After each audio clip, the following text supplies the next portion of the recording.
میرے انتہائی مہربانوں دوستوں،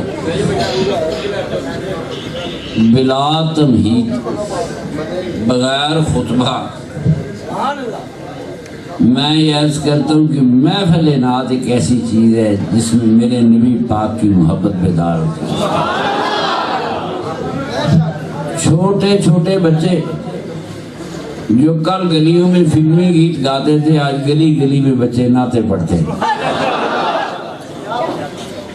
سنی تو سنی رہے، دوجیاں دے بچے بھی نعتیں پڑھتے تھے۔ محفل بڑے جوش میں ہے، میں زیادہ مخل نہیں ہونا چاہتا، صرف ایک رحمت بھری بات سنانا چاہتا ہوں۔ میرا نبی کریم جہانوں کے لیے رحمت بن گیا۔ کتنی رحمت تھی۔ مدینہ منورہ میں سرکار دو عالم صلی اللہ علیہ وسلم تشریف فرمائے۔ آپ پوچھتے ہیں شہید کسے کہتے ہیں؟ صحابہ نے عرض کی یا رسول اللہ جو مسلمان کافروں کے ہاتھ لڑتا ہوا مارا جائے وہ شہید ہوتا ہے، جیسے ہمارے فوجی شہید ہیں۔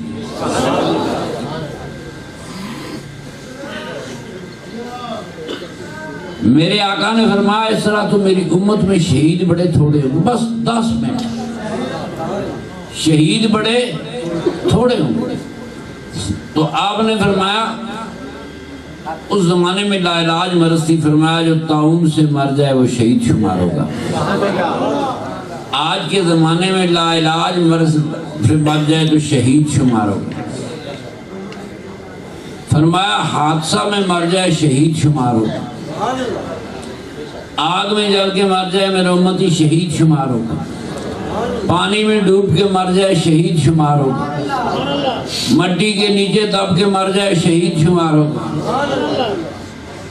فرمایا حلال روزی کے لیے نکلا موت آ گئی شہادت کی موت، علم حاصل کر رہا تھا موت آ گئی شہادت کی موت ہے۔ شہید جنتی ہوتے ہیں۔ آپ کو مولوی نے بتایا ہوگا نامہ اعمال تولا جائے گا، ترکڑ رکھے جائیں گے، اعمال تولے جائیں گے، پھر جنتوں کے فیصلے ہوں گے۔ میرے آقا نے وہاں تک امت کو نہیں جانے دیا، میرا آقا دنیا میں بیٹھے بیٹھے جنتیں بانٹ رہا ہے۔ یہ میزان کی بات نہیں، یہ ترکڑ تول کی بات نہیں، حساب کتاب کی بات نہیں۔ میرے سرور کائنات مدینے میں بیٹھا صحیح جنتیں دینے پہ آ کروڑوں انسانوں میں جنتیں بانٹ دی۔ فرمایا پیٹ کی کسی بھی بیماری سے مر جائے میرا امتی شہید شمار ہوگا۔ ہارٹ اٹیک ہو جائے شہید ہے، جگر فیل ہو جائے شہید ہے، گردے فیل ہو جائیں شہید ہے، پھیپڑے رہ جائیں شہید ہے۔ یہ بلڈ پریشر ادھر سے چلتا ہے، بلڈ پریشر سے مر جائے شہید ہے، شوگر سے مر جائے شہید ہے۔ یہ رحمتوں کی کہانی ہے، یہ رحمتوں کی کہانی ہے۔ میرے دوستو کوئی نہ کوئی تو موت کا بہانہ بنتا ہے نا، اسی لیے بنتا ہے۔ شہید کا حساب کتاب نہیں ہونا، تکڑے نہیں توڑنے، مولوی ڈراندے رہتے میزان توڑا۔ میرے نبی پاک نے امت کو تکلیف ہی نہیں دی کہ نانا اعمال وہاں تولے جائیں۔ آپ مدینے میں بیٹھ کر جنتیں تقسیم کرتے گئے۔ یہ نہیں پوچھا کہ ہارٹ فیل ہو یار نمازیں کتنی پڑھی ہیں، روزے کتنے رکھے ہیں، صدقے کتنے، کوئی شاید نہیں پوچھی۔ صرف ایک بات تھی، میرا امتی ایک نسبت ہے میرے نبی کا غلام ہو، پھر یہ ساری چیزیں اس کو حاصل ہو جائیں گی۔ میرے چاند آج نا ہمارے ساتھ بڑی کیا کہوں زیادتی کی گئی، ہمیں اہل سنت اور جماعت بنا دیا گیا۔ اہل سنت مننے والے اور جماعت صحابہ کے ماننے والے، نبی کی آل درمیان میں سے کدھر گئی؟ اس مقام تک ملا نے آپ کو لانے میں 1200-1300 سال لگائے کہ نبی کی آل سے دور کیا جائے۔ میرا صحیح رسول اس کی آل سے دور کرنے کے لیے تم نے کبھی سوچا ہے اہل سنت کا مطلب ہے نبی پاک کی سنت اور صحابہ کے راستے پہ چلنے والا؟ تو میرے نبی پاک کی آل کدھر گئی جس کا ایک ایک بچہ زمانے کا غوث تھا؟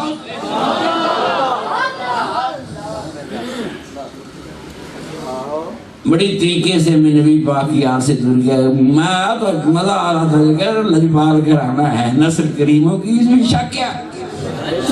خدا کی قسم شک نہیں کر سکتا کہ لجپال کرانا ہے۔ میرے آقا بیٹھے جلتے بانٹ رہے تھے، بانٹ گئی۔ دوستو میرے نبی پاک نے اس سے علاوہ یہ 42 قسمیں ہم جلال الدین سیوطی نے لکھی ہیں، میں تو بوڑھا ہوگا جلدی جلدی جتنی ہیں یاد ہیں۔ اس میں یہ بھی ہے کہ بندہ اپنے حق کے لیے لڑا اور مر گیا تو وہ شہید شمار ہو۔ شہیدوں سے حساب نہیں ہوتے۔ اس میں 85% امت بخشی گئی سوائے وہ دوسرے ہیں جو غلام ہیں ہی نہیں۔ بات سنو، مولوی ڈرانے آتا ہے قبر سے، مولوی ڈرانے آتا ہے قیامت سے، ٹھیک ہے؟ ایک دو ایٹم ہوتے ہیں نا، قبر سے، قیامت سے، وہ دوزخ سے۔ میرے نبی پاک نے فرمایا اس وقت تک قیامت آ ہی نہیں سکتی جب تک میرا کلمہ گو غلام دنیا میں زندہ ہے۔ ایک کلمہ گو بھی زندہ ہے، قیامت نہیں آ سکتی۔ صحابہ نے عرض کی یا رسول اللہ صلی اللہ علیہ وسلم پھر قیامت کیسے آئے گی؟ فرمایا میرے آقا نے اللہ تعالیٰ حکم دے گا جنت سے ایک ہوا آئے گی، جہاں جہاں کلمہ پڑھنے والے ہوں گے ان کی روح قبض کر لی۔ پھر اللہ فرمائے گا ہے کوئی کلمہ پڑھنے والا؟ جواب آئے گا نہیں ہے۔ فرمایا اسرائیل اب تو قیامت کا بگل بجا دے، لیکن بات سنو، جو رب کریم قیامت کی دھاڑ سننے سے ہم نہیں چاہتا کہ یہ قیامت کی دھاڑ سنیں، قیامت کی دھاڑ سنیں، میرے امتی قیامت کی دھاڑ سنیں، یہ میرے رسول پاک کو مقبول نہ تھا۔ جو تمہیں قیامت کی دھاڑ نہیں سنانے دیتا تمہیں پل صراطوں پہ کس نے گزارا؟ پہلے ان کی روح قبض کرو پھر قیامت کو برپا کرو۔ یہ بڑی خوفناک آواز ہے، یہ میری امت کبھی نہ سنی۔ یہ محبتیں تھی۔ میرے آقا بیٹھے فرما رہے تھے جس نے کہا اللہ ایک ہے اور میں اس کا بھیجا ہوا رسول ہوں، بغیر حساب کے بخشا جائے گا۔ بہت سی حدیثیں، ایک نہیں 9 بخاری شریف میں، کتنی 9 تو بخاری شریف میں، 9 مسلم شریف میں، یہ متفقن علیہ حدیثیں۔ ٹائم نہیں نہ لگے، تھوڑی سی بات بتاتا ہوں۔ میرے کسی بندے نے بھی بار سوال کیا، وہ انٹرنیٹ پہ کرتے ہیں کہ جی جیسے کسی کی ٹانگ توڑی ہو، کسی کو بندے کو ڈاکہ مارا ہو، کسی کو کیا کیا ہو، اس نے سوال کیے تو وہ بھی بخشا جائے گا۔ میری اس کہنے پہ یہی سوال مدینے کے بارگاہ میں میرے رسول کی بارگاہ میں ابو ذر غفاری عرض کر رہا تھا۔ میرا رسول فرما رہا تھا جس نے کہہ دیا میں خدا کا رسول ہوں، اللہ ایک بغیر حساب کے جنت میں جائے گا۔ ابو ذر غفاری فرمانے کہ یا رسول اللہ خواہ اس نے یہ جرم کیا ہو، یہ ابو ذر غفاری جرم گنتا گیا، میرا کریم مصطفیٰ مسکراتا چلا گیا۔ فرمایا ابو ذر تیرا ناک خاک آلودو میں نے کہہ جو دیا جنتی ہے، تو کون سے عیب گن رہا ہے؟ تو انٹرنیٹ والوں کو بھی یہ جواب ہے۔ میرے آقا کی ایک اور حدیث مبارک ہے، یہ 9 ہیں، 9 کا ٹائم نہیں ہے۔ ایک اور حدیث مبارک ہے، آپ نے فرمایا کہ اللہ نے اپنی رحمت کے 100 حصے کیے، ایک حصہ زمین پر اتارا، اس ایک حصے کے صدقے بھیڑیا اپنے بچوں کو تنگ نہیں کرتا۔ بچوں درندہ ہے، درندے کے دل میں اپنے بچوں کی محبت ہے۔ آج کل تو فلمیں بن گئی ہیں اس پہ، ٹی وی کی وائلڈ لائف کی فلمیں بن گئی. میرا آقا 1400 سال پہلے فرما رہا تھا اللہ نے جو رحمت اتاری تو بھیڑیا بھی اپنے بچوں کو تنگ نہیں کرتا. میرے نبی پاک نے فرمایا اللہ نے 99 حصے رحمت محبت اپنے پاس رکھا اور یہ 99 حصے محبت قیامت میں حساب ہونے سے پہلے مومنوں میں بانٹ دی جائے گی. اس محبت کو 100 گنا بڑھا دیا جائے گا.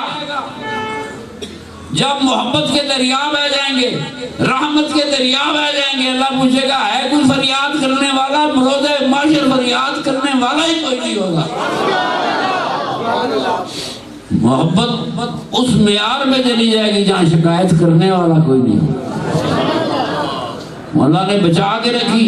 میرے نبی پاک کا صدقہ, اس رحمت والے رسول کا صدقہ, اس کی امت میں 99% رحمت اور بانٹ دی جائے گی.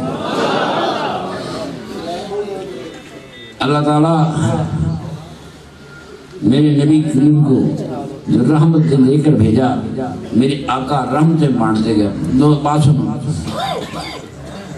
ہمارے یہ جو کہتے نہیں قبروں میں حساب ہوگا, وہ نامہ اعمال ہوگا, فرشتہ آئے گا یا نہیں آئے گا, میری بات غور سے سنیں. جس قبر میں خدا کا رسول آ جائے سامنے میرا آقا کھڑا ہو تو فرشتے کی جرت ہے سوال کرے؟ فرشتے کی جرت ہے کہ وہ میرے نبی کے سامنے سوال کرے کھڑا کون ہے؟ اس سوالوں کی کہانیاں کہیں اور ہوگی. میرے نبی کریم نے اپنی غلاموں کے لیے جنتوں کی بشارتیں دی, بہت سی قسمیں. تو دوستو میرے رسول پاک نے 80% مسلمانوں کو بغیر حساب کے بخشا جائے گا.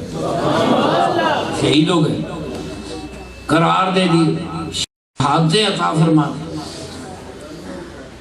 بڑی رحمتوں والا رسول ہے, اس کی آل بھی اتنی رحمتوں والی ہے,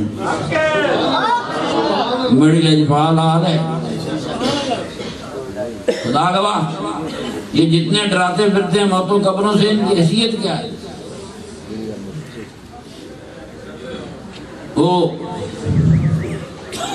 جس بندے کو پتہ ہو قبر میں جانا ہے اور نبی پاک سے ملاقات ہونی ہے, ایمان اس کا صحیح ہے, اس کو موت سے ڈر لگے گا؟ راضی علم دین کو جس دن صبح پھانسی لگنی تھی, رات کو مولا علی آئے, پکڑ کے لے گئے, نبی پاک کے پیش کر دیا, پھانسی صبح لگنی ہے. میرے رسول پاک پوچھے علم دین میرے پاس رہنا ہے یا کل آنا ہے؟ علم دین یا رسول اللہ کل آؤں گا, اس لیے کہ اب موت ہار گئی تھی, علم دین جیت گیا تھا. میرے نبی پاک کی محبت جیت گئی تھی, موتیں ہار گئی, ہار جائیں گی موتیں. میرے نبی کریم کی محبت جیت جائے.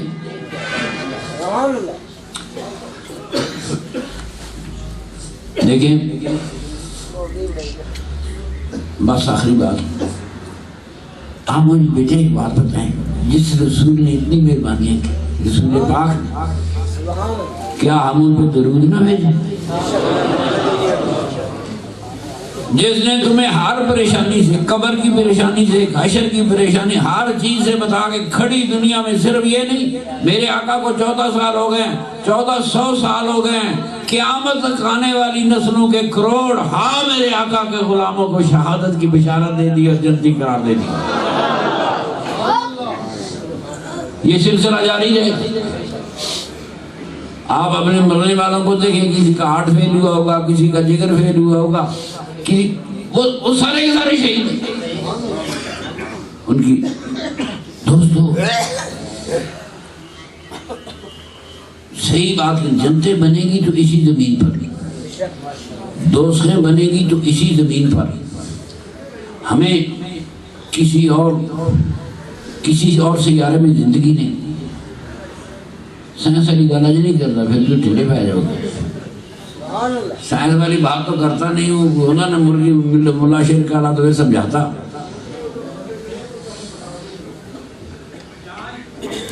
میرے نبی کریم کی رحمتوں کی کہانی ہے. ایک چیز میں ایڈ کرتا ہوں, میرے رسول پاک نے فرمایا باب وضو سو گیا, رات کو موت آ گئی، شہادت کی موت، شہادت کی موت، تھوڑا سا ایڈ کر سکتے اگر آپ اجازت دیں، ناراض نہ ہو۔ اللہ کا جو درود شریف پڑھتے پڑھتے سو گیا، جو درود شریف پڑھتے پڑھتے سو گیا، وہ بھی شہادت ہی موت پا گیا۔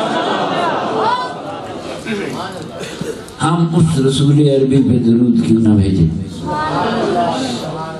میں جا رہا تھا مدینہ منورہ سے مکہ معظمہ کی طرف، تو میرا گاڑی والا پیر بھائی مجھے کہتا ہے حضور جگہ جگہ لگا اذکر اللہ، اللہ کا ذکر کرو۔ اللہ کا کون سا ذکر سب سے بہتر ہے؟ کون سا؟ میں کیا بولیا، اللہ کا وہی ذکر سب سے بہتر ہے جو اللہ خود کرتا ہے۔ ان اللہ و ملائکتہ یصلون علی النبی، اس سے بڑا کوئی ذکر نہیں ہے، ذکر وہی ہے جو اللہ خود کرتا ہے۔ درود شریف بہت فضیلت رکھتا ہے۔ میرے نبی پاک نے فرمایا اگر آپ کسی ایسے آدمی کے لیے مغفرت کی دعا کریں جو پہلے ہی سے بخشا ہوا ہو، تو دعا کرنے والا بخشا جاتا ہے۔ دعا کرنے والا، میرے نبی پہ پاک پہ درود بھیجنے والا، دیکھیں وہ دعا نبی پاک کو دے رہا ہے، بخشش کو تو چھوڑا، وہ تو ساری جنتوں کا مالک ہے۔ درود پاک کا درجہ بہت بڑا، جتنی یہ خوبصورت محفل نعتوں نے بڑا کام کیا، بڑا کام کیا اس ملک میں، ایک ایک کہتے تھے بچوں کی زبانوں پہ نعتیں۔ میرے آقا کھڑے تھے، میں جلدی جلدی موت نہ شو، تو موت فطرت ہے، موت ماں کی گود ہے۔ زندگی بھی اللہ نے بنائی، موت بھی اللہ نے بنائی۔ اگر سائنس والوں کی بات کروں گا تو زندگی اس دھرتی کی پیداوار ہے اور موت بھی اسی دھرتی کی پیداوار ہے۔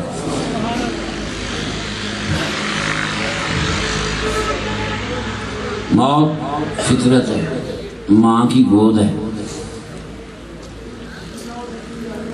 ہماری قبروں میں ہمارے لکھوں کا کروڑ میرے آقا کے غلام قبروں میں زندہ ہیں، میرے آنکھ میں ساروں کے آباء و اجداد زندہ ہیں۔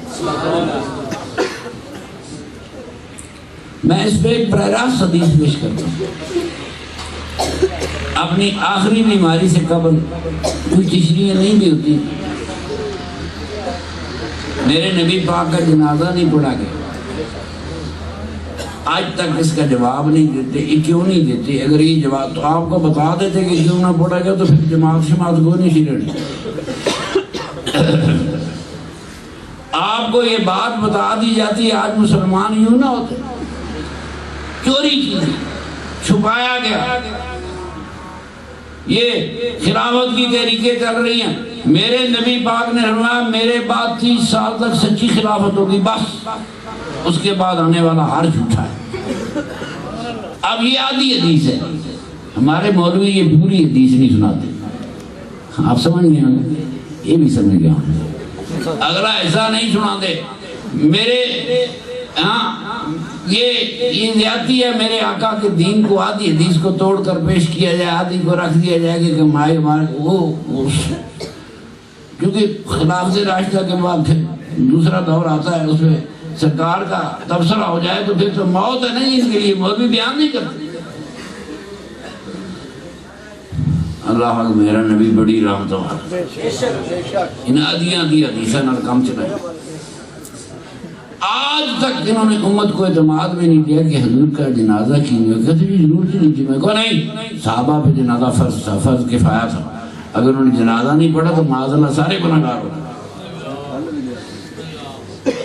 فرض تھا، ایسے تو نہیں۔ میرے آقا کا جنازہ نہیں ہوا، خاتون جنت کا جنازہ بھی نہیں ہوا۔ رات کے اندھیرے میں مولا علی کرم اللہ وجل کو وصیت فرمائی، کمال کو خود غسل کیا، خود لباس پہنا، چار بھائی پہ لیٹ گئی، فرمایا اب میرے جسم کو کوئی ہاتھ نہ لگا، یہ گھرانہ کوئی قریب نہ ہے، بس یہ بھی نہیں کہ کوئی غسل دے، خود غسل کیا، خود کپڑے پہنے، خود لیٹ گئی، فرمایا علی کرم اللہ وجہ کریم سے میری قبر یوں بنانا کسی کو نظر نہیں آیا کہ میرے نبی کی بیٹی کہاں دفن ہے۔ کون سی بات تھی کہ نبی پاک کی بیٹی نہیں چاہتی تھی کہ اس کی قبر لوگوں کو معلوم ہو؟ یہ تو نہیں کہ کہیں میری قبر کی توہین نہ کرے۔ یہ چھوٹی بات نہیں ہے جو میں آج آپ سے کر رہا ہوں، بڑی خوفناک بات ہے۔